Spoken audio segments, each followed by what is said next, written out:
Welcome to the cinematic review of Leo movie. Lokesh Kanagaraj जैसा बेहतरीन director जिसने अभी अभी विक्रम जैसी टेक्निकली वेल मेड और कमर्शियली सक्सेस मूवी दी हो, जो कि साल में बिना कोई प्रमोशन के आई और केजीएफ और आरआरआर से भी ज़्यादा तारीफ बटोर के ले गई। और ऐसा प्रोजेक्ट बनाने के बाद वो सुपरस्टार विजय के साथ कोलैबोरेट करे और उसका पूरा पूरा एक्टिंग एज बाहर निकाल दे, फिर भी आप डिसअपॉइंट हो जाएं तो बुरा लगता है। तो लोकेश कनगराज की अभी अभी नई मूवी आई है थालापति विजय के साथ लियो। इसका सिनेमैटिक रिव्यू करेंगे। इसका कमर्शियल रिव्यू हम कर चुके हैं ऑलरेडी, पर इसकी टेक्निकल एस्पेक्ट्स और इसमें क्या क्या कमी थी और क्या क्या चीज़ें अच्छी थी और क्या क्या चीज़ें और अच्छी हो सकती थी, इसके बारे में बात करेंगे। तो शुरू करते हैं बिना किसी बकवास के। और सबसे पहले इसके सीन वाइज सीन हम डिस्कशन करेंगे। सबसे पहला इसका ओपनिंग सीन जो कि हाइना का फाइट सीन है। उसमें हाइना का सीजीआई ठीक ठाक है, मैं ज़्यादा बेकार नहीं बोलूँगा, पर अच्छा है वो सीजीआई। कई जगह नोटिस होता है पर हर जगह नोटिस नहीं होता और आपको रियलाइज़ करा देता है कि हाँ यहाँ पे एक हाइना है। और मूवी में साउंड डिज़ाइन और साउंड एडिटिंग हर जगह बहुत ही परफेक्ट है, इसमें तो कोई कमी नहीं निकाल सकते आप। अनिरुद्ध का बीजीएम बहुत ज़्यादा अच्छा है, कई जगह डिसअपॉइंट करता है। आई थिंक हेरोल्ड दास का बीजीएम मुझे उतना अच्छा नहीं लगा, पर बाकी बीजीएम अच्छे थे। उसके अलावा बात करें हाइना सीन के बाद आता है थालापति विजय का टाइटल कार्ड, जो कि अच्छा था, बहुत अच्छा था। और उसमें मास्टर की बीजीएम शायद यूज़ की गई थी। और टाइटल कार्ड के बाद हमें यहाँ पे साइकोपैथ जो वहाँ पे एक कलेक्टर होता है, शायद उसे मारता है। साइकोपैथ के कैरेक्टर का जो कैरेक्टर बिल्डअप था वो बहुत ही बेहतरीन तरीके से किया गया था। किस तरह से वो मतलब शांत बैठा हुआ है, सिगरेट पी रहा है, लोगों को मार रहा है, बेरहम है और अनप्रेडिक्टेबल है पूरा कैरेक्टर। वो इस टाइप के कैरेक्टर की वर्ल्ड बिल्डिंग करना बहुत मुश्किल होता है, जो कि लोकेश कनगराज ने बहुत अच्छे तरीके से किया। जैसे कि टीज़र ट्रेलर को देख के लोग फ़ैन थ्योरीज बना रहे थे कि ये शायद हेरोल्ड दास का बचपन है, पर ऐसा कुछ नहीं था। साइकोपैथ अलग से एक कैरेक्टर है और साइकोपैथ का जो वर्ल्ड बिल्डिंग था वो बहुत अच्छा था। उसके बाद एक कॉफ़ी सीन जो साइकोपैथ लियो की जो कॉफ़ी शॉप है उसके अंदर जाके वहाँ पे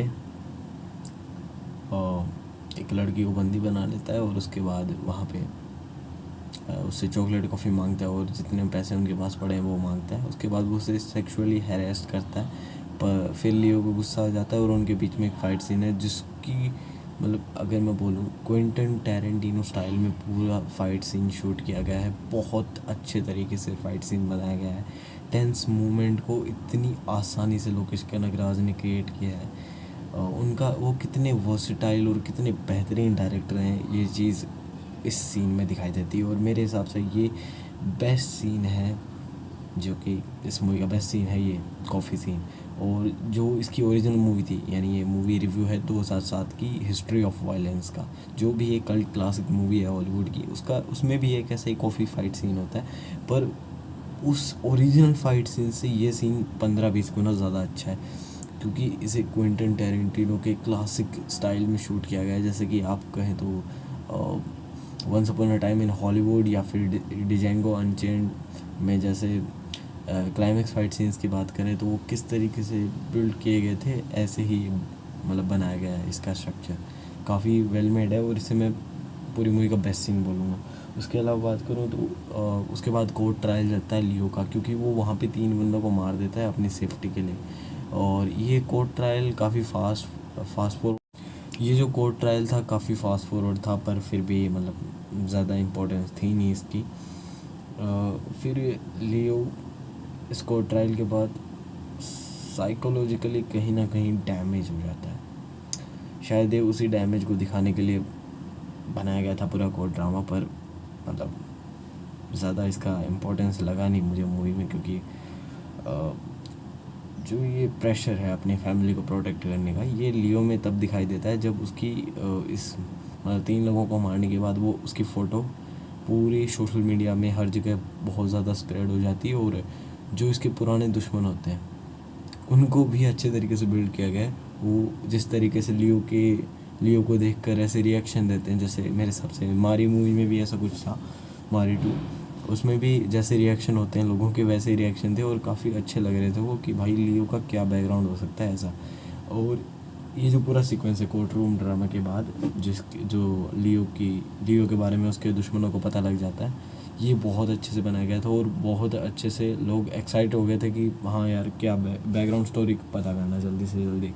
और इसके बाद मार्केट में जाता है एक बार लियो, वो सीन मार्केट फाइट सीन आता है, वहाँ पे भी ब्रूटैलिटी बहुत अच्छे से दिखाई गई है। मैं कहूँगा बहुत अच्छे से एक्शन सीन को डिज़ाइन किया गया। पर हाँ उसमें टेंशन भी दिखाई गई कि भाई लियो किस तरीके से मतलब अपनी जी जान लगा के बस अपनी फैमिली को प्रोटेक्ट करना चाहता है और कितना पागल हो चुका है अपनी फैमिली को प्रोटेक्ट करने के लिए। और उसके अंदर का जो जानवर होता है मतलब पार्थिमन होता है, पार्थिमन के नाम से वो कश्मीर में रह रहा होता है। तो पार्थिमन के अंदर वो लियो के जानवर की वो परछाई दिखाई देती है। और ये पूरा मार्केट सीन भी काफ़ी अच्छा था। मैं कॉफ़ी शॉप के फाइट सीन के बाद इससे सबसे बेस्ट सीन बोलूँगा इस मूवी का। और इसके बाद जो लियो होता है वो वॉर के लिए प्रिपेयर करता है, मतलब उसे पता है कि अब बहुत सारे इसके पुराने दुश्मन उस पर अटैक करने वाले हैं, इसलिए वो प्रिपेयर करता है अपने आप को वॉर के लिए। और यहाँ पे इंटरवल हो जाता है और यहाँ तक मूवी एकदम बेस्ट थी, एकदम बेस्ट। मैं कहूँगा इस साल की सबसे बेस्ट कमर्शियल मूवी या फिर कुछ एस्पेक्ट्स में ही विक्रम से भी बेस्ट थी, विक्रम के फर्स्ट हाफ से, क्योंकि विक्रम का फर्स्ट हाफ काफ़ी स्लो था। और उसके बाद आता है सेकेंड हाफ में हेरोल्ड दास का कैरेक्टर लियो यानी पार्थिमन के पास आता है और उससे पूछता है कि क्या तुम लियो हो।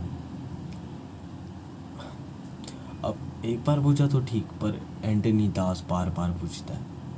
फिर हेरोल्ड दास की जब पार्ट आता है तो वो भी बार बार पूछता है और बस यही चलता रहता है पूरी मूवी में कि तुम लियो हो पार्थिमन हो, लियो हो पार्थिमन हो, कौन हो तुम। और ये थोड़ा थोड़ा इरिटेट करने लग जाता है, पर फिर भी हम इसे सह लेते हैं। फिर आती है लियो की बैकग्राउंड स्टोरी। उसमें लियो की सिस्टर का कैरेक्टर, उसको तो जैसे जवान में संजय दत्त का कैरेक्टर था वैसा ही था, ये कहूँगा उससे भी छोटा था। संजय दत्त के कैरेक्टर से हम थोड़ा सा तो कनेक्ट कर पाए थे ना, हमें फील होता है कि भाई ये बहन है, अच्छा है, मर भी जाती है, हमें कोई परवाह नहीं होती। और ना हम इमोशनली लियो के साथ कनेक्ट होते हैं। कुछ तो थोड़ा रनिंग टाइम और बढ़ा लेते 20-25 मिनट, अरे मूवी अच्छी होती तो फिर हम बोर तो नहीं होते।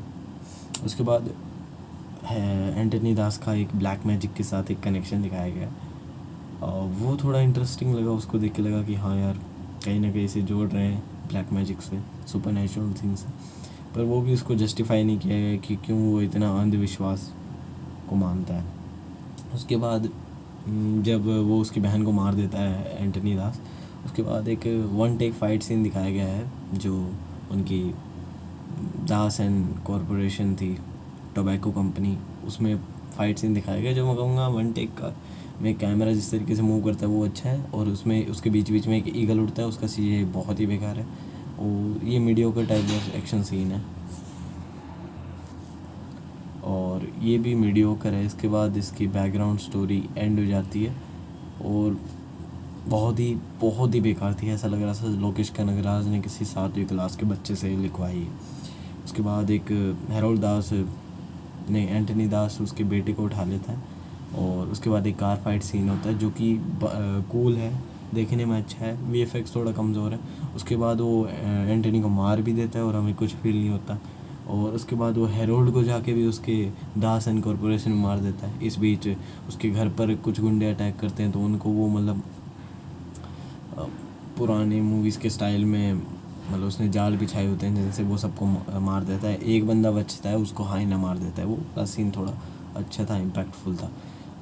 एंटनी और हेरोल्ड के कैरेक्टर से ज़्यादा अच्छा हाइना का कैरेक्टर था। आई थिंक हाइना के कैरेक्टर को एंटनी और हेरोल्ड से ज़्यादा बिल्ड किया गया था और उनकी लिखावट थोड़ी ज़्यादा अच्छी थी। उसके बाद बात करें जो इन तीनों के बीच के कॉन्फ्लिक्ट्स थे वो बहुत ही बेकार थे, बहुत ही मीडियोकर थे। फील ही नहीं हो रहा था कि यार इन दोनों को एक दूसरे से दुश्मनी है। एंटनी एक तरफ तो पूछ रहा है कि तो लियो है या पार्थिमन है, दूसरी तरफ उसके परिवार को प्रोटेक्ट कर रहा है और फिर उसके ऊपर अटैक कर रहा है, फिर उसके बेटे को उठा रहा है और उसके बच्चे को प्रोटेक्ट कर रहा है। समझ ही नहीं आ रहे उनकी साइकोलॉजी क्या है और इतना बेकार सेकेंड हाफ, जिसकी वजह से ये मूवी जवान से भी कुछ एस्पेक्ट में नीचे ही आ जाती है। और जवान कम से कम अपनी थीम को मैनेज तो कर पा रही थी, ये तो अपनी थीम को ही चेंज कर रही है। एक स्वीट फैमिली ड्रामा और एक थ्रिलिंग मूवी के एस्पेक्ट से मूवी बहुत ही वीक है। फिर इस मूवी में इसका एलसीयू के साथ कनेक्शन दिखाया जाता है, जो कि मतलब बहुत ही फोर्स लगता है, पर फिर भी एक्साइटेड है, क्या पता कोई और कनेक्शन निकल आए कार्थिक के साथ या फिर रोलेक्स के साथ। और फॉर द बेस्ट। तो ये था सिनेमैटिक रिव्यू, और आपको लियो कैसी लगी ज़रूर बताना। कमर्शियल एस्पेक्ट में ये मूवी काफ़ी इंगेजिंग और एंटरटेनिंग है, पर सिनेमैटिक एस्पेक्ट में ये मूवी मेरे लिए इतना ज़्यादा वर्क नहीं करती। मैं इस मूवी को सिनेमैटिक रेटिंग दूंगा 6/10 star. Thanks for watching guys, मिलते हैं किसी और वीडियो में। Till then bye.